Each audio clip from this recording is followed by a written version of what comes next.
საომშვიდობის დღეს ჩემთვისაც უჩვეულო თემაზე ვილაპარაკებთ.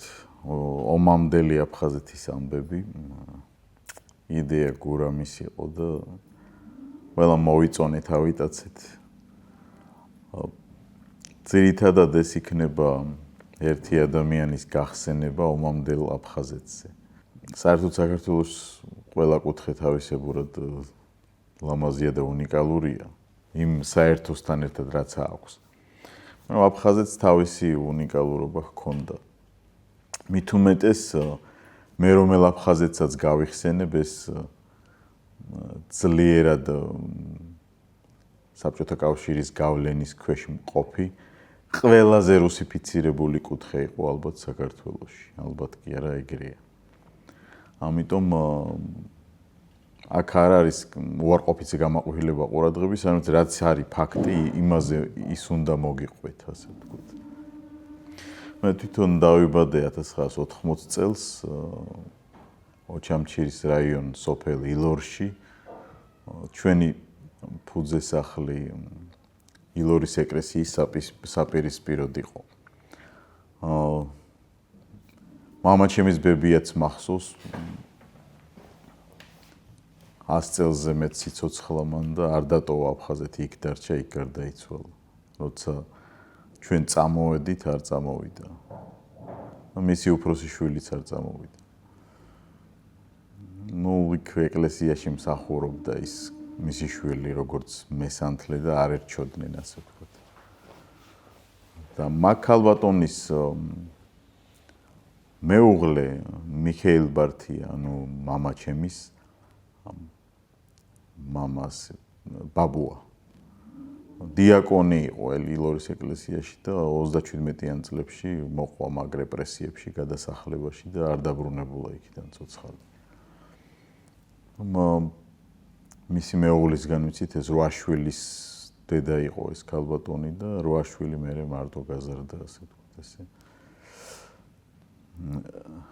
ილორში ერთადერთი ბართიების შტო ჩვენ ვიყავით, საერთოდ ბართიები უფრო მარტველიდან არიან წარმოშობით, მაგრამ მანდ ჩვენ ვიყავით. საინტერესო დაბა არის ეს ილორი, იქით კიდე მოსახვევი ჰქონდა ნაგვალუ, სადაც ჩვენ კონკრეტულად ცხოვრობდით. ნაგვალუ სიტყვა თვითონ ნიშნავს ადგილს, სადაც ადრე მთები იყო. მთების ყოფილი მთების ადგილს, ასე ვთქვათ.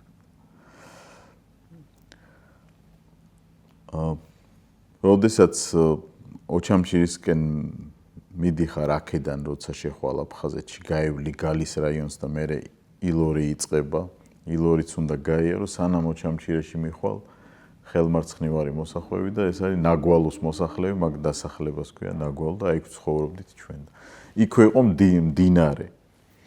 მდინარეს ერქვა ანარია, იმიტომ რომ როგორც კი იწვიმებდა, ეტყობა, იმღვრეოდა და ამღვრეული იყო ხოლმე. მაგრამ ბევრი თევზი იყო ამ მდინარეშიც, მახსოვს. ბანაობდით კიდევაც იმდენად სუფთა იყო. გამკამებდა ეს წყალიც და ზღვაც იქვე ახლოს იყო, ჩემი სახლიდან ზღვამდე 800 მეტრი იქნებოდა. ჩემს ეზოში კონკრეტულად ორი დიდი ევკალიპტის ხე იყო, ალბათ ერთ-ერთი ყველაზე მაღალი ხეები აფხაზეთში, შეტანილი იყო წიგნში. ეხლაც დგას, მე მგონი ეგ ხეები, როგორც გვითხრეს რამდენიმე წლის წინ. ომის მერე 92 წლის მერე არ ჩავსულ ვარ არასოდეს. და ერთი ცოტა დაბალი იყო, ერთი უფრო მაღალი. არ ვიცი, 30 მეტრამდე შეიძლება ვაჭარბებ, მაგრამ ძალიან მაღალი ხეები იყო. ევკალიპტის თვისება არის თურმე, რომ ის წყალი, სადაც არის და ნესტი ისეთ ადგილას მაქსიმალურად იქ რგავენ ამ წყალს ისრუტავს, ანუ ჭაობს, აშრობს.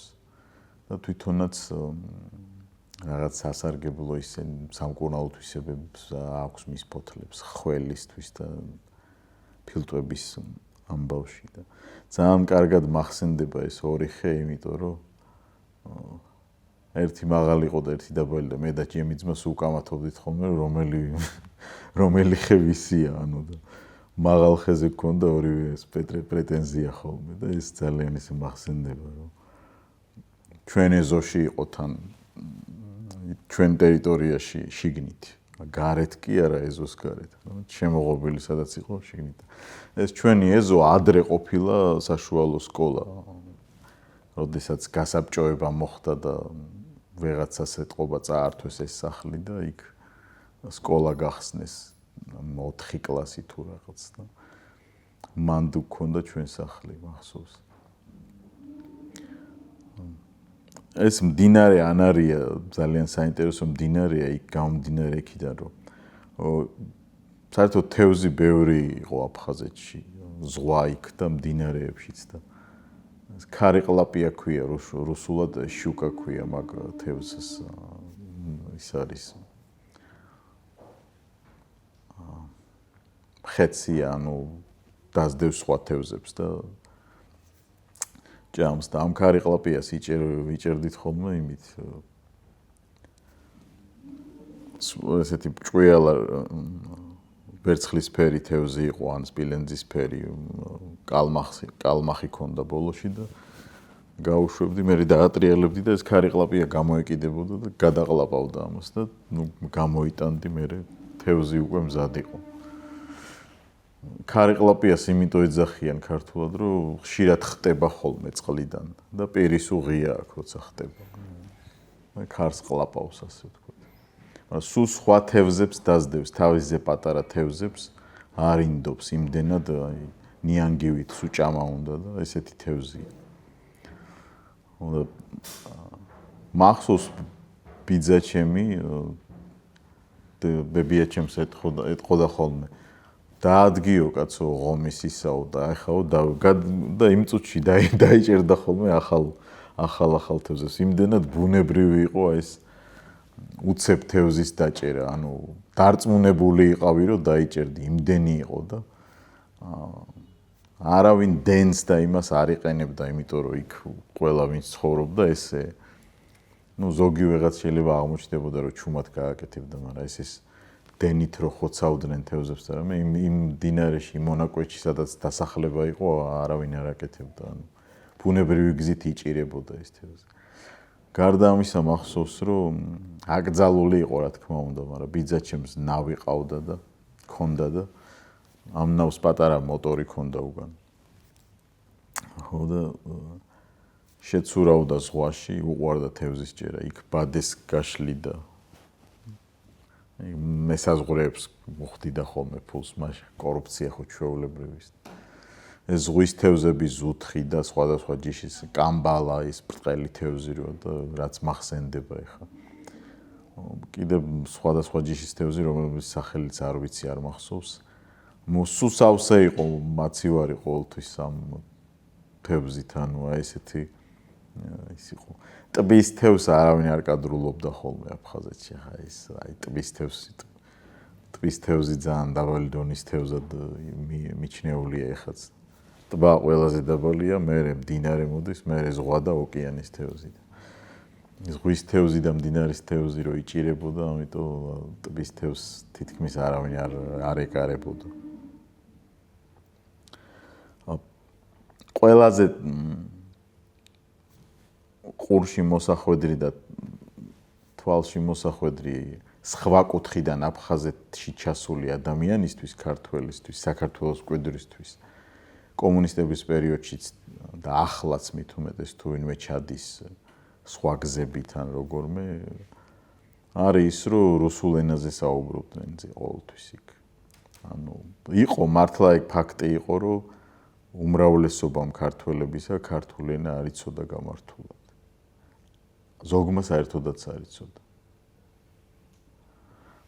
სწავლის ორიენტირი ძირითადად იყო მოსკოვი, ლენინგრადს ეძახდნენ ახლა პეტერბურგია და ეს რუსული სკოლებიც ჭარბობდა იქ მე ქართულ სკოლაში დავდიოდი პირველ ოჩამჩირის პირველ საშუალო სკოლაში ილია ჭავჭავაძის სახელობის იყო მახსოვს და ყველაზე დიდი ქართული სკოლა ეგ იყო 80-70% რუსულ აფხაზური სკოლები იყო ნუ ეს არ არის მითი, მართლა რუსიფიცირებული რეგიონი იყო. ბებია ჩემმა მაგალითად მამა ჩემის დედამ ქართული როცა აქეთ წამოვედით აქ ისწავლა ნორმალურად. იქ მეგრულად საუბრობდნენ და ან რუსულად. ამიტომ ეს მართლა ეგეთი რეალობა. ბიძა ჩემის მეუღლე მახსოვს ქართველი იყო, ექიმი იყო პროფესიით, პეტერბურგში ნასწავლი და საერთოდ ერთი წინადადება არ იცოდა ქართული. ეს მართლა ისეთი რეალობა იყო და ჩვენ რატო დავდიოდით ახლა ქართულ სკოლაში საინტერესოა. მამა ჩემი პედაგოგი იყო ფიზიკა-მათემატიკის, თბილისში ქონდა დამთავრებული. დედა ჩემი დაწყებითების მასწავლებელი იყო. მაგრამ დედა ჩემი ილორის სკოლაში ასწავლიდა. მე დავდიოდი ოჩამჩირის ილია ჭავჭავაძის სახელობის პირველ საშუალო სკოლაში. დედა ჩემი საინგილოდან არის, მამა ჩემი აფხაზეთიდან. თბილისში ვსწავლობდნენ, მაშინ გაიცნეს ერთმანეთი და ესე ანუ ოჯახში ერთადერთი ოჯახი იყო შეიძლება ვთქვათ ჩვენს იმ დაბა ილორში, სადაც ქართულად საუბრობდნენ ოჯახში. ანუ ლოგიკა ესეთი იყო, მეგრულიც ვიცი რა თქმა უნდა. მეგრულს ქუჩაში ისედაც ვსწავლობდით, ბავშვები როცა ვთამაშობდით, მაგრამ ქალაქში რო გახვიდოდი, მეგრულად და ქართულად ლაპარაკი დაბალი დონე ითვლებოდა და ყველა რუსულ ენაზე მეტყველებდა ერთმანეთში. მრავალ ნაციონალური რეგიონიც იყო იქ სხვადასხვა. აფხაზები, ქართველები, სომხები, ბერძნები ცხოვრობდნენ და ნუ რუსული მაშინ მით უმეტეს საბჭოთა კავშირით აერთიანებდა მათ და აი ესეთი რეალობა გქონდა. მერე საბჭოთა კავშირის რყევის დროს ბერძნების დიდი ნაკადის მიგრაციაც მოხდა საბერძნეთში. უკვე დაწყებული იყო ამ პერესტროიკის ეგრეთ წოდებული გარდაქმნის პერიოდში, მაგრამ თვითონ როცა უკვე დაიშალა იმ პერიოდამდე ომამდეც ბევრმა გააღწია რომ იტყვიან. ბევრმა გაყიდას ბევრი ეროვნებით რუსიც ტოვებდა, იმიტომ რომ ატყობდა რომ არეულობა იწყება და ზოგმა ვერც მოასწრო გაყიდვა და ისე გადავიდა. აი ესეთი დახასიათება ამ სოფლის, ისე საერთოდ ეს ქართული სკოლაც მინდა ცოტა ამაზე ვილაპარაკოთ. განსაკუთრებით რაღაცნაირი მომენტი იყო ამ სკოლაში ისეთი, რომ საინტერესო იქნება თქვენთვისაც. მე ვიყავი ბოლო კლასის მოსწავლე, ანუ ჩვენი წლოვანების ადამიანები, ვინც 1980 წელს დაიბადა, მე 6 კლასში ვიყავი, როდესაც უკვე აბსოლუტურად დაიშალა საბჭოთა კავშირი და ის ბოლო კლასი ვიყავით, ვისაც ის წითელი ყელსახვევები გქონდა. კომკავშირელის ის წითელი ყელსახვევები. და ჩვენს მერე უკვე მომავალ კლასს აღარდა. აქ უხერხულობა რა იყო, იცით, რომ მასწავლებლები, რომელიც იქამდე იქ ისტორიის მასწავლებელი, ან რაღაცა აგიტაციაც ხო იყო კომუნისტებზე იქ ამ აღლუმებში მონაწილეობა აუცილებელი იყო. მახსოვს პარადს რო ეძახდნენ. ფორმები უნდა შეგვეკერა და ერთხელ ისა კოსმონავტის ხვედრი მხვდა მე და ისეთი იმით სქელი იმით შემიკერეს, რომ მე მგონი მაისში არის ხოლმე გაღლომი. ისე გავიოფლე, მე მგონი 5 კილო დავიკელი იმ უნდა მწმოდა, ასე ვთქვათ და ესე უნდა ასეთი ისინი მახსენდება, რომ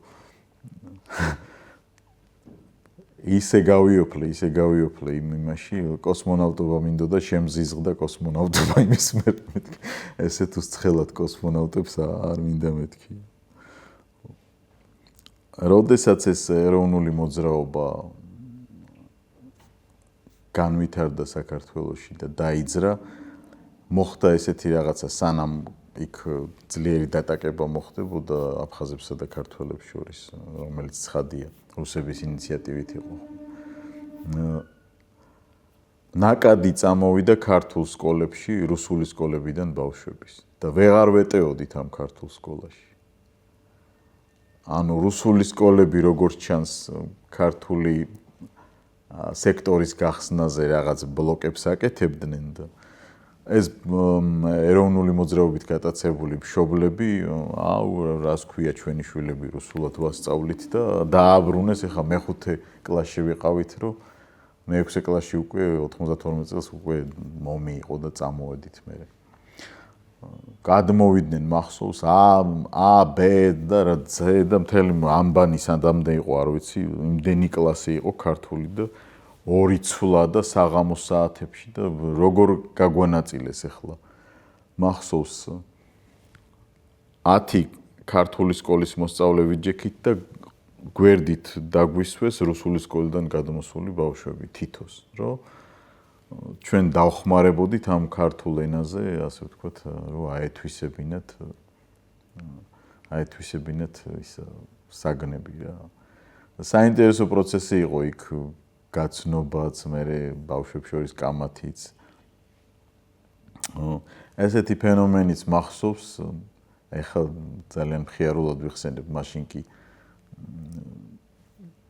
ბავშვებს ეს რუსული სკოლიდან გადმოსული ერთი 10 კაცი, 10 ბავშვი, დაახლოებით მე-5, მე-4 კლასელები. რაღაცა ის კრიმინალური შავი გაგების ამბავიც იქ მაგრად მოსიერებდა და უნდოდათ რომ ამ სკოლაში ასე ვთქვათ პალაჟენია რაღაც დაყენება და ხა იქ რუსულ სკოლიდან გადმოსულები მაინც ზევიდან გვიყურებდნენ რომ თქვენ ქართულ სკოლაში სწავლობთ დონე არა რაღაც და ძალიან სერიოზული ტყაპატყოპი მიმდინარეობდა ხოლმე დიდი შესვენების პერიოდში განსაკუთრებით ზღვისპირას იქვე ეს სკოლა იყო 300-200 მეტრში ზღვისპირას იყო ეს აშენებული.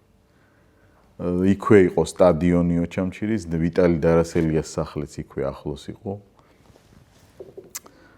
და მახსოვს რომ ბევრს ჩხუბობდით ხოლმე ამ ჯგუფთან და მე ბოლოს დავმეგობრდით, იმიტომ რომ იმათაც ვერ გაუძლეს ამდენ ჩხუბს და ჩვენს და ესეთი ის მახსენდება. აი ეს ორი ძალიან დიდი გავლენა თვითონ რუსული ენის და ეს კრიმინალური მენტალიტეტის გავლენაც ძალიან დიდი. ორი მასწავლებელი განსაკუთრებით მახსენდება მაგ სკოლიდან, პირველი დაწყებითებში ვინც ყავდა, ბუცა ხოჭავა, ძალიან გამართული ქართულით ლაპარაკობდა და აი ხო ახლა უმრავლესობა ბავშვების ოჯახებში მეგრულად საუბრობდნენ და უხაროვდა ხოლმე რომ მეც გამართული ქართულით ასე ვთქვათ მოვყვებოდი რაღაცას და 1-2-3 ვიყავით ეგეთი კლასში.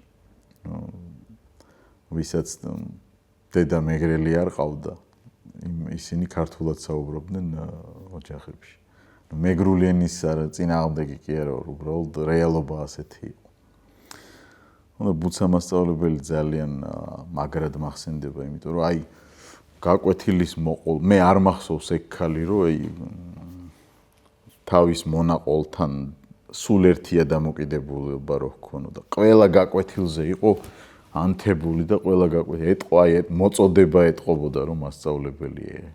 ბუცა ხოჭავა ეხლაც მახსოვს და რომ ვამთავრებდით მე-4 კლასს ყველას ასე გვეფერებოდა და აბა თქვენ ჩემო ჭკვიანებოდა, სულ არავის არ ეუბნებოდა აი ცუდ და უარყოფით რაღაცეებს მახსოვს. ძალიან ეხლა რომ მახსენდება მისი პედაგოგიური უნარები და ის შემართება, ნიჭი, მონდომება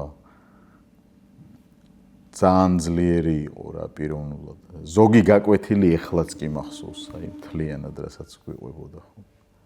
ერთხელ მახსოვს დაგვავალა ის თავისუფალი თემა თუ რაღაც ესეთი. დაგვეწერა და ყველამ რაღაც დავწერეთ. რამდენიმე მოეწონა და შეგვაქოა ეს ილეთი კარგად გაქვთ, ხა პატარები ვიყავით, არ გვესმოდა ბევრი რაღაც, მაგრამ ძალიან დადებითად მახსენდება. კაცრიც იყო, მაგრამ ამავდროულად სრულიად თავს ჩადებდა ხოლმე იმ გაკვეთილში, რომელსაც არ ვიცი ხა ცოცხალია თუ არა. ალბათ აღარაა ცოცხალი. მაშინ იქნებოდა უბრალოდ 50 წლის. მეორე მასწავლებელი, ყველაზე მკაცრი მასწავლებელი პირველ საშუალო სკოლაში, ილიას ჭავჭავაძის სახელობის ქართულ სკოლაში ეს იყო ეთერსანაია ქართული ენისა და ლიტერატურის მასწავლებელი იყო. არ არსებობდა სკოლაში ნებისმიერ კლასში მოწაფე რომ ამ ქალის არ ერიდებოდა. ეგეთი არც ცემატყეპა იცოდა, მაშინ ახლა ბავშვის ცემა მოსული რაღაცა იყო სკოლაში, ცოტათი მოტყაპუნება რაღაც. ისეთი მკაცრი იყო და ისე მაგრამ მისი გაკვეთილებიც რამდენიმე მახსენდება ხოლმე. ძალიან დახვეწილი ისეთი მართლა რომ მასწავლებელი იყო მოწოდებით მახსენდება. მაგრამ ყველაზე დამახსოვრებელი იყო რომ მკაცრი იყო ძალიან და კალიდორშიც კი რო გაევლიდა ყველა ჩერდებოდა, იმიტომ რომ სიცე გადაურბინე და რაღაცა ის ძალიან ისეთი ის იყო ქალბატონი. ერთხელ შევხვდი თბილისში შემთხვევით ამ ქალს. ეთერსანაიას მახსოვს რომელიც 98 წელი იყო მე მგონი.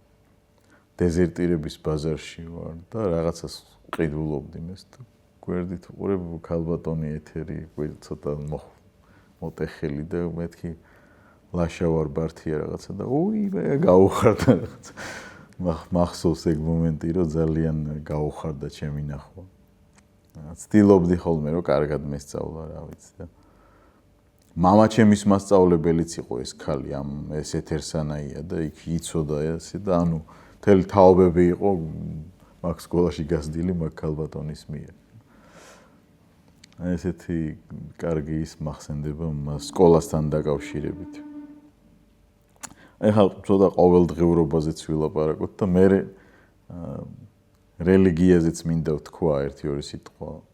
ვერ ავწდი ამას, იმიტომ რომ რა ტიპის რელიგიურობა არსებობდა მაშინ, მაინც არსებობდა წარმოიდგინეთ.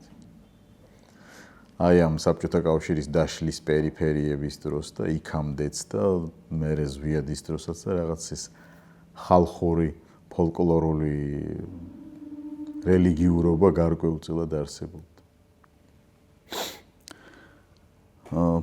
ყველაზე მთავარი რაც მახსენდება აფხაზეთიდან სანამ ეს ომები და ის დაიძაბებოდა ძალიან ყოველ ნაბიჯზე ხედავდი ადამიანები იცინოდნენ უხაროდათ ბედნიერი ცხოვრება ჰქონდათ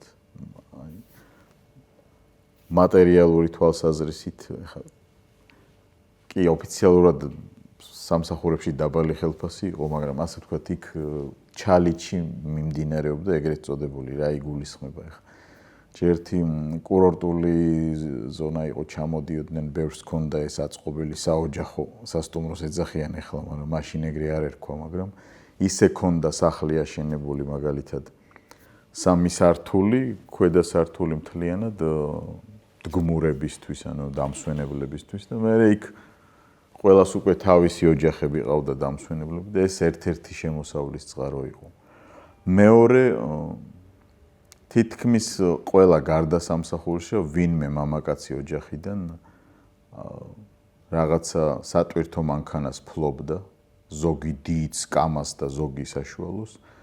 აქედან აფხაზეთიდან ზუგდიდიდან იქიდან რაც იყო ციტრუსი რაღაცებს ეზიდებოდნენ სოჩაში, მერე იქიდან აქეთ რაც იყო. მოკლედ აი ამ კი სპეკულიანტობა აკრძალული კი იყო ოფიციალურად, მაგრამ ქრთამის მიცემის შესაძლებლობით ესეთი ვაჭრობა მიმდინარეობდა და მატერიალური გაჭირვება აფხაზეთში არ იყო საერთოდ. აი არ მახსოვს მე ძალიან გაჭირებული ოჯახი იქ. აი ყველაზე გაჭირვებულს ვისაც იტყოდნენ, აი ეს ჩალიჩა ტიპი არ ყავდათ სახში და მაინც ნორმალურად აი ესეთი რაღაც გაჭირვებული ითვლებოდა ის, ვისაც ასეთი დამატებითი ასე ვთქვათ, ხელფას გარდა შემოსავლის შემომტანი ადამიანი ვისაც არ ყავდა, აი ეს ოჯახი ხელმოკლე ოჯახად ითვლებოდა ასე.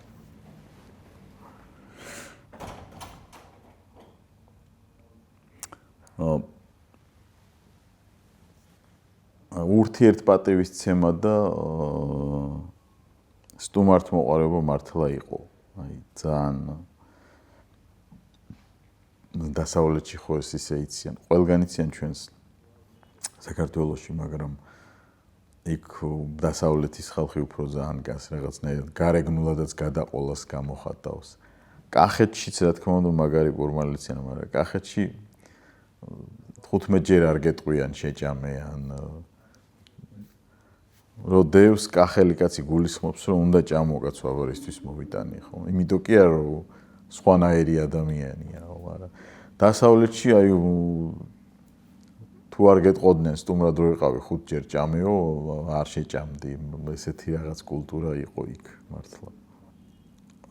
ძალიან მეგობრული მეზობლობა მახსოვს, იმიტომ რომ დაუშვათ თუ მამაჩემს მამაჩემი რაღაცას ჩამოიტანდა, აუცილებლად ერთი აი ეს ყველაზე ახლო ვინც იყვნენ 5-6 მეზობელი იქ ყველასთვის უნდა მოეტანა წილი. ისინიც თუ რამეს მოიტანდნენ ასევე აქეთ და ეს ყველაფერი ძალიან კარგად მახსენდება. ბავშვი პატარა ვიყავი, მაგრამ მახსოვს რომ მეზობლობა ძალიან მეგობრული იყო. ასევე ყავდა ერთი ოჯახი რუსი მეზობლები, აღსარებლობით პროტესტანტები იყვნენ, ეხლა ხვდები მაგას. და ის ჰქონდათ ხოლმე კიტრის და პამიდორის და ამის სათბური და ზამთარში როცა გინდა მისულიყავი კიტრი, პამიდორი, მწვანილი, ყველაფერი ჰქონდათ ამ სათბურში და მთელი რაიონიდან მოდიოდნენ ხოლმე რომ მათთან ეყიდათ. და ის მახსოვს რომ არასდროს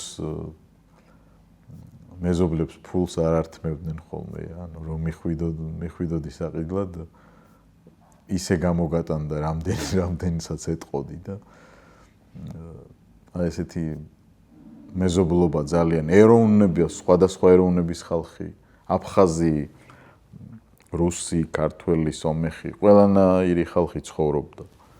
მაგრამ ძალიან მეგობრული დამოკიდებულება იყო. არ იყო ეს ნაციონალიზმით გარჩევა ერთმანეთის. მაგ კუთხით ძალიან კარგად მახსენდება აფხაზეთი.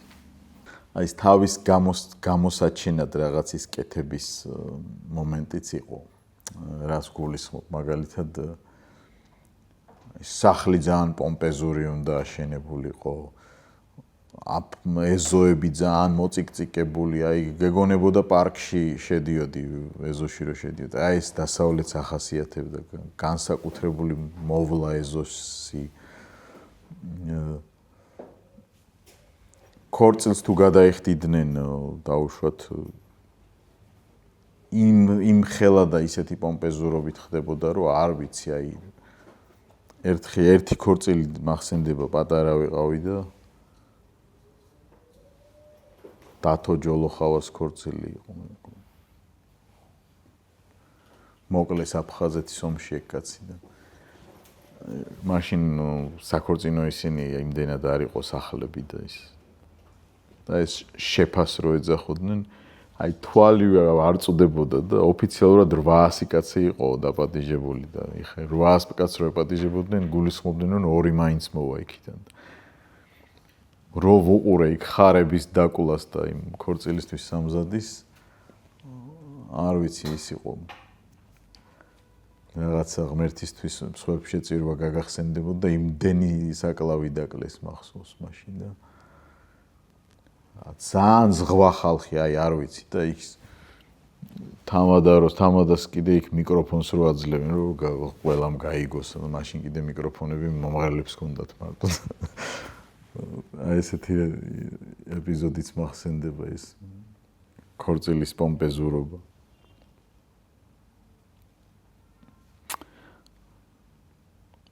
კიდევ მახასიათებელი ამ კულტურის იყო სხვისი აზრის მიმართ მონური დამოკიდებულება.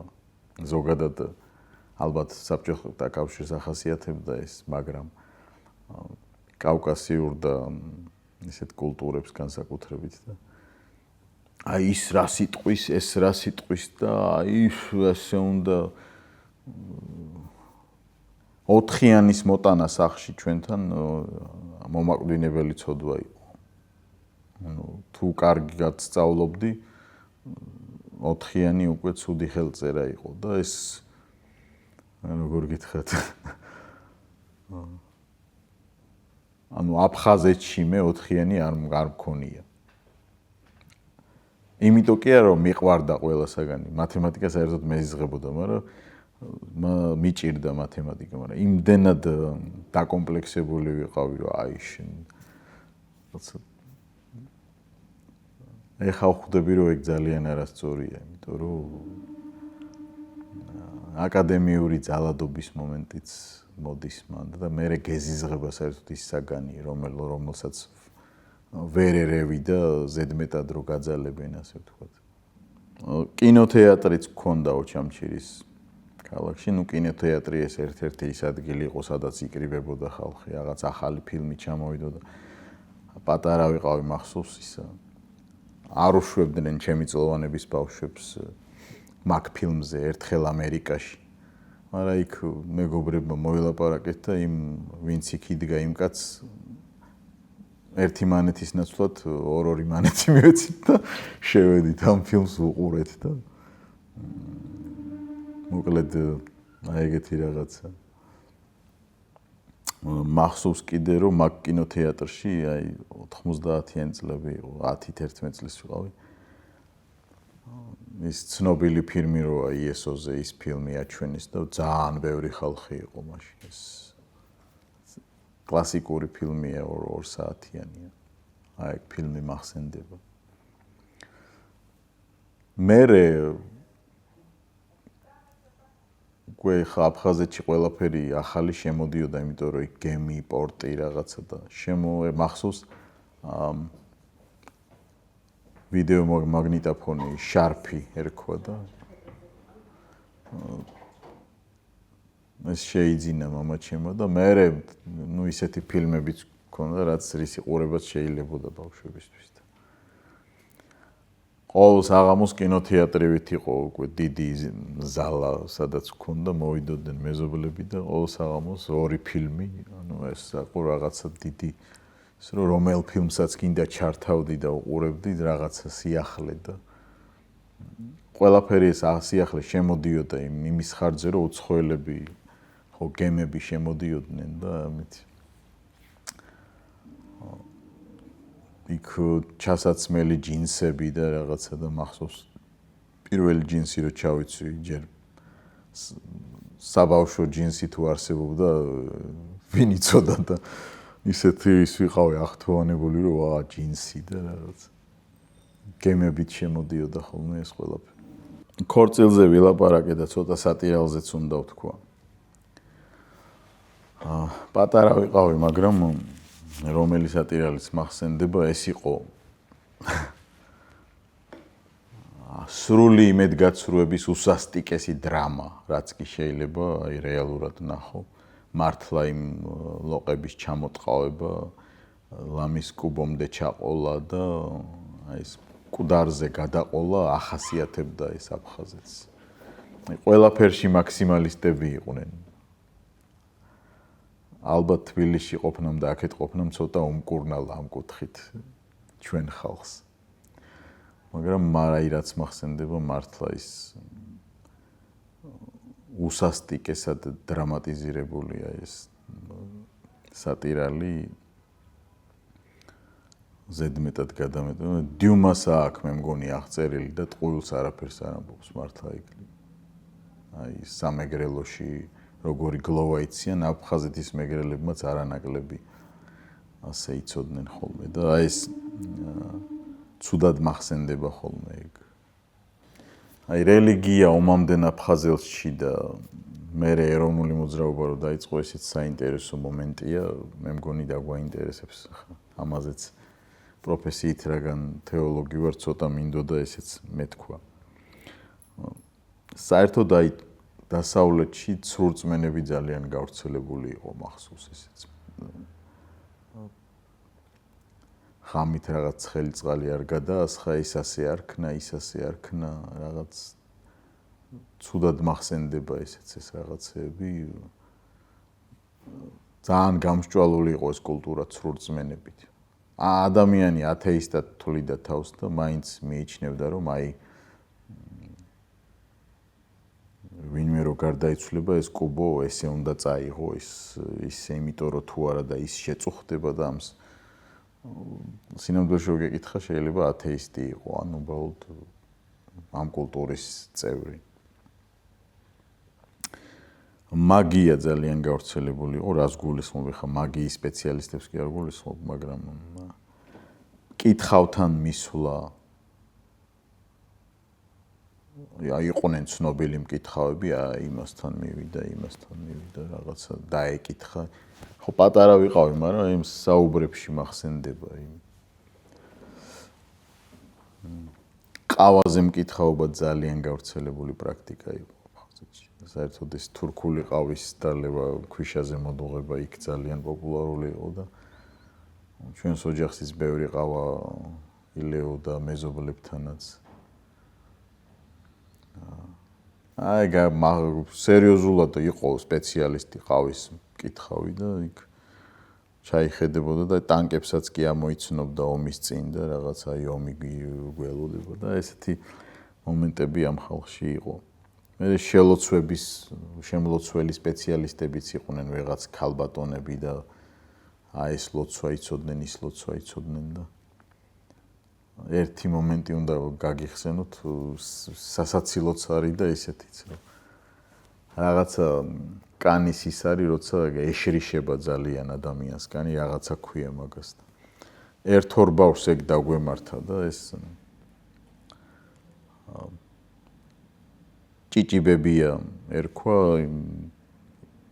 იმ დიაკონის ცოლს ანუ ვინც გადაასახლეს მამაჩემის ბებიას აიო ისო არიო ისო მაჭაო იმანო მაჭაო სახელი წარმოიდგინეთ ჯერ უცნაურ სახელებზეც დამავიწყდა გეტყვით მე იმანო იცისო ერთ იმასო წაიკითხავს და ხა ეუბნება დედაჩემს წარმოიდგინეთ ან მშობლებს ორივე უმაღლესი განათლებულია მაგრამ აი მაჭას შელოცვისადმი რაღაცა ეს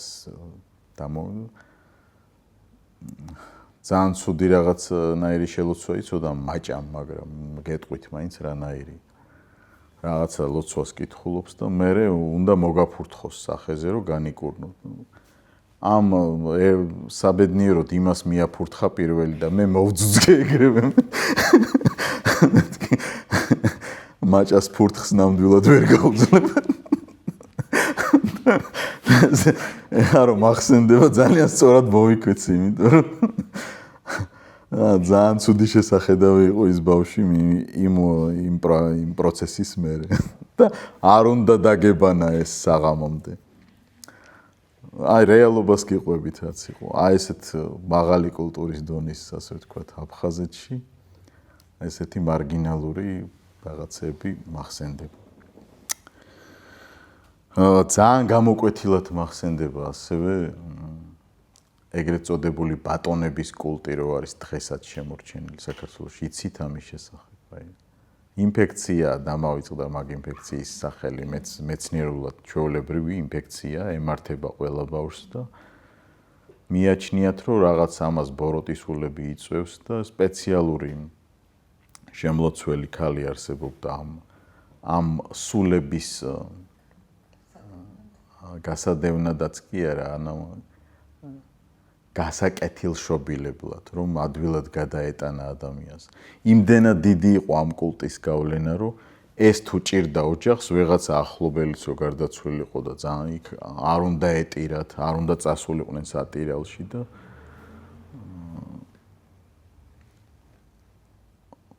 მოიყვანეს ეს ჩვენს ბატონები ეს ინფექცია შეგვეყარა როგორც ყველა მოიყვანეს ეს მეჩონგურე თუ მეფანდურე ხალი და უკრავს უგალობს ამ ბატონებს და რაღაცებს და ჩვეულებრივი წარმართობაა ეხა ამას რო შევხედოთ ამას არც ერთ ქრისტიანულ მიმდინარეობასთან არანაირი საერთო არ აქვს და ყველაზე საოცარი და უცნაური ის იყო რომ მაშინ ახლა არ იყო განათლება და ის მაშინდელი იქ არსებული ილორის ეკლესიაში მღვდელი ამ ყველაფრის იწყნარებდა ასე ვთქვათ იმასთან რომ მიდიოდნენ ამ პრობლემით ის განკარგულებებს იცოდა თხა დაკალით, მერე ის შემლოცველი მოიყვანეთ და ანუ ეს ოფიციალურ მართლმადიდებლურ სწავლებაში ეს აბსოლუტურად დაუშვებელია, მაგრამ ეს იყო ესეთი მაგ პერიოდს ეს იგულისხმება პერიოდი 80-დან 90-იანი წლები, მე რაც მახსოვს. იქამდე კიდე ალბათ უარესი იქნებოდა კომუნისტების პერიოდში. სავარაუდოდ ეს უფრო ადრინდელი მემკვიდრეობაც არის განათლების ნაკლებობის გამო, იმიტომ რომ ეს დიაკონის ცოლი ჭიჭი ესეც ანგარიშს უწევდა, რომელმაც სახარებაზე პირად იცოდა, მარხულობდა კიდეც. თვითონ სად იყო კალენდრები, გამოთვლას აკეთებდა, როდის იწყებოდა მარხვა და როდის ისა ყოველ ხო მოძრავია და მახსოვს ეს ქალი მარხულობდა, გვიყვებოდა ხოლმე სახარებიდან ისტორიებს, მაგრამ ისიც მახსოვს, რომ ამ ქალმაც იცოდა შელოცვები. ყოველი რაღაცისთვის სპეციალური შელოცვა არ არის, რა განსხვავებაა შელოცვასა და ლოცვას შორის. ლოცვაში ღმერთის გადაწყვეტილებას ელოდება ადამიანი, შელოცვაში მთავარია ფორმულა სწორად თქვა და აუცილებლად იძულებულია ღმერთი, რომ მოიქცეს ისე, როგორც შენ იტყვი. ანუ განსხვავება მარტივად რო ვთქვა, განსხვავება. შელოცვა არის გარკვეული რეცეპტი, რომელიც იმუშავებს აუცილებლად. თუმცა რეალობაში ნუ ეგ სხვა საკითხია. ერთი-ორი სიტყვა უცნაურ სახელებზეც მინდა ვთქვა. აი ხა რომელ სახელებსაც წავიკითხავ, აბსოლუტურად ყველა არის რეალური ადამიანი, ვისაც მე ვიცნობდი და ვინც ცხოვრობდა. ნუ ძუკუ ეს ყველასთვის ცნობილია, მანერა, ჭიჭი, ხუმფუ, ომეხი. ეს ყველა ჩემი ნათესაობაა ჯერ, ეს ვინც ჩამოთვალა. მერე ხუნტული, ნოკოლი, ძღაკა, ხიხი, ტრენტე, ბუცა, ვარჟავი, ბოდალო, ქვაქვა, ბუჯული, მოკონა. აბსოლუტურად ყველა რეალური პერსონაჟია, არაფერი არის გამოგონილი. ნუ არ ვიცი რატომ უნდა მოიგონო ესეთი სახელი და დაარქვა, მაგრამ ეს იყო ამ კულტურის რეალობა. ხო, აი რამდენჯერაც ვიკითხე, ჯერ კიდე პატარა ვიყავი, ტრენტე რას ნიშნავს მეთქი, კაცი შვილმა ვერ ამიხსნა ეს ვერა და მორჩა. აი ესეთი მართლა იყო ესეთი უცნაური სახელები. ზოგს მქონდა ნამდვილი სახელი და მოფერებით არქმევდნენ. აი ძღაკა ნამდვილი სახელია, მაგრამ რას ნიშნავს კაცმა არ იცის. მახსოვს ეგ კაცი ცოცხალი იყო, უკვე მოხუცი იყო, ჩემი თანაკლასელის ბაბუა იყო და უკვე 70 წლის იქნებოდა. ძღაკაო, ადრე მაგარი მსმელი იყო. სმას რაც შეეხება, ერთი ეპიზოდი მახსენდება იმ ქორწილიდან. ერთხელ ჩვენი მეზობელი გოგო კვარაცხელია გაყვა აქედან, მე მგონი ქართლში გათხოვდა, მოკლედ არამეგრელს გაყვა და აფხაზეთში ასეთ დროს იძახოდნენ ხოლმე ქორთუს გაყვა, ანუ იყო ეს სეპარატიზმი, რომ ჩვენ უმაღლესი დონის, ნუ რეალობა რაც იყო. და ძირითადად მოსული ის იყო, რომ ანუ მეგრელს თუ გაყვებოდა უფრო მისაღები იყო, ვიდრე არამეგრელს. მოკლედ ეს ჩვენი მეზობელი გოგო გაყვა მეგრელს და ქორწილი გამართეს და ამ ქართლიდან თუ საიდან იყო არამეგრელიდან ჩამოიყვანეს უძლიერესი თამადა, მოკლედ არ ვიცი, ვედროყლაპია ღვინის თუ იცოდნენ რომ მეგრელებმა იციან ეს შეჯიბრის ამბავი და ეთყობა ჩამოიყვანეს. პატა 1-9 წლის ვიქნებოდი მახსოვს. ცეკვაზე დავდიოდი და იქ გვაცეკვებდნენ ხოლმე ბავშვებს, მე რაღაცა 25 მანეთს თუ რაღაცა 40 გვაჩუქებდნენ ფულს და მაგიტო მივდიოდით ხოლმე ქორწილში, რომ ვიცოდით, რომ კარგად ვიცეკვებდით და ფულს გვაჩუქებდნენ თვრალი ვიძიები. ერთი 100 მანეთამდე შევაგროვე მაგ ქორწილში მახსოვს, ცოტა ფული არ იყო მაშინ. მოკლედ ამ თამადა ვინც იყო ეს ჩვენი სოფლელი მეგრელი წაიღეს ვერაჯობა იმას მეორე ვინც და იყო ისიც წაიღეს მესამეს წაიღეს და ბოლოს მახსოვს ამ კაცმა აი ასეთი ყანწი იყო რა აი მხელა იქნება უკვე ყველა ჩუმად არის რა იმიტომ რომ სამი თამადა ნოკაუტში ჩააგდო ტიპმა არა და არ იყო ძალიან სუქანი და რაღაც ჩვეულებრივი ძალიან ასეთი მაღალი აღნაგობის კაცი იყო მახსოვს და ეხლა თქვა რომ ყველაფერი ნათქვამიაო სამი თამადაც გაცილებულია და ამითო რაც არის თქვა იმას გაუმარჯოს და დაამთავრა კაცმა და მეორე დღეს ეხლა შეიკრიბნენ და მიდის ლაპარაკი რა გვიქნა კაცო იმან და ისა და ეხლა ეს დიდი მარცხე იყო აი ესეთი მომენტები იყო აფხაზეთში რა აი ეს ამ ნივთზეც მინდა ვილაპარაკო ცოტა წამოვიღე სპეციალურად ეს არის აფხაზეთიდან მქონდა ეს საფერფლე და ამან მე აფხაზეთში რომ ომი მოხდა ეხლა ჩვენ ხო წამოვედით თბილისში დედაჩემი ჩვენ სამი ბავშვი და დედაჩემი საინგილოდან არის ანუ აზერბაიჯანის ტერიტორია იქ ქართველები ცხოვრობენ საუნო წავსულიყავით წავედით დედულეთში ეს იქ გაგყვა მე ხო და იქიდან რომ აქ დაუბრუნდით წამოვიღეთ და ერთადერთი ნორმალური ნივთი რაც აფხაზეთიდან შემორჩა სახში ეს არის და წამოვიღე მაინც დიდი გზა გავლილი ამასაც ცოტა რამე საინგილოშიც კიდე სხვა კულტურას ვეზიარეთ ეხლა მე 12 წლის ვიყავი 1-5 წუთის და დავამთავრე 12 წლის ვიყავი და ჩავედით ქართულ დიალექტზე საუბრობენ თავის კუთხური ენა აქვთ ინგილოებს აღსარებლობით ნომინალი მუსლიმები არიან და ეგ დიალექტიც ავითვისეთ უცებ ერთ თვეში იმიტომ ჩვენ ჩავდიოდით ხოლმე ხო პერიოდულად პაპას და ბებიას ვეძახოთ იმიტომ აღმოსავლეთში პაპა საინგილოში ბაბუას არ ეძახიან პაპას როგორც კახეთში და ესეთი საინტერესო რაღაც მოხდა ჩემ ცხოვრებაში რომ დასავლეთის კულტურა სულ სხვა უკიდურესობა და აქეთ ჩვენი ქართველები რომლებიც აზერბაიჯანის ტერიტორიაზე ცხოვრობენ და იქ სულ სხვა კულტურას ეზიარები და სხვანაირი სოფხედველობების შეჯახება მოხდა ჩემს ცხოვრებაში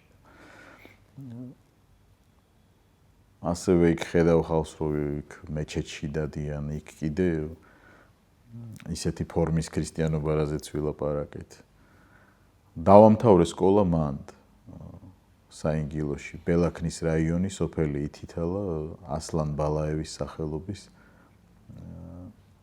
სკოლა ეს ასლან ბალაევი ყარაბაღის ომში დაიღუპა და იმიტომ მაგის სახელი დაარქვეს ეთნიკური ქართველი იყო გვარსახელი შეცვლილი აქვს მათ გვარები დედაჩემმა აღედგინა თავის გვარი მახსოვს ნაცვლიშვილები არიან აქ არქივში მივიდა და დაუდასტურეს რომ თქვენი გვარი ადრე იყო ნაცვლიშვილი და მოიძია მოკლედ მაშინ ყველაფერი ესე მე დაუბრუნდით 98 წელს უკვე დავამთავრე იქ სკოლა და დაუბრუნდით თბილისში და ეს ნივთიც წამოყვა აქეთ და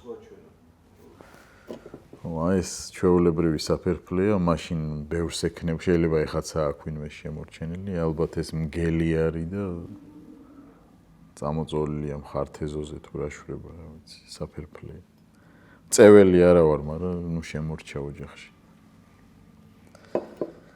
აი ესეთი სახალისო გასეირნება მინდოდა დღეს თქვენთვის რამდენად გამომივიდა არ ვიცი მაგრამ შეკითხვები თუ იქნება შევეცდები უპასუხო მადლობა იცი რა მაინტერესებს ურთიერთობები აფხაზებს და ქართველებს შორის როგორ გახსოვს შენ?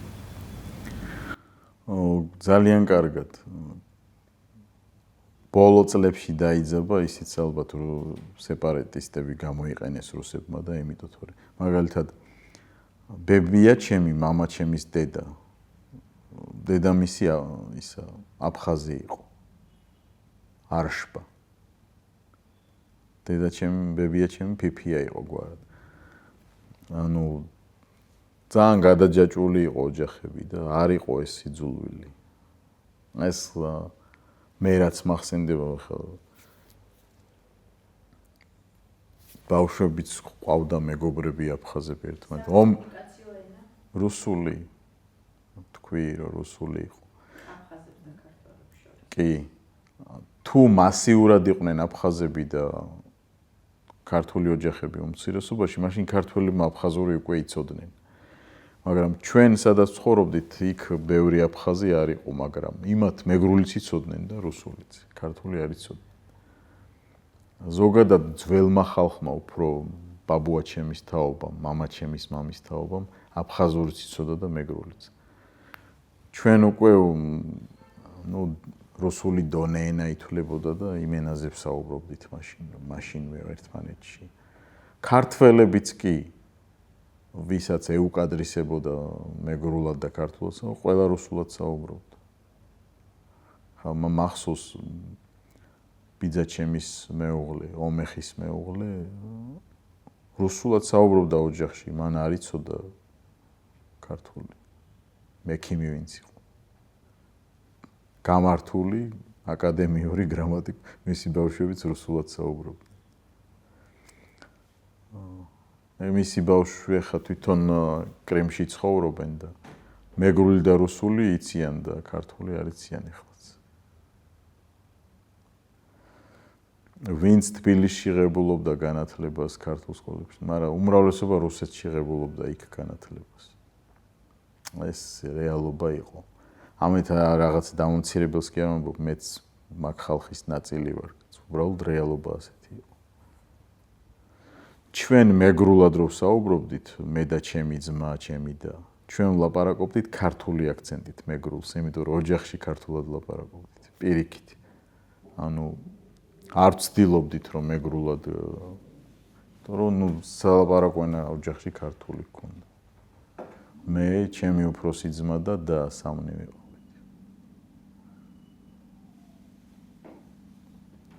გურამის კითხვას გადაუხვიე ხოლმე. რამე გზავნილი გაუტოვე აფხაზეთში, თუ გაქვს საინტერესო იქნება ისტორიის ნაწილი. აფხაზები და ჩვენ ძმები ვართ, თანასწორი კვიდრები ვართ ერთი ქვეყნის. არ გვაქვს არაფერი გასაყოფი, უბრალოდ ტერმა გაგვყოდა. ამიტომ ვფიქრობ ჩვენი თაობა და მომავალი თაობაც დაძლევს ამ წინაღობებს და ყველაფერი კარგად იქნება.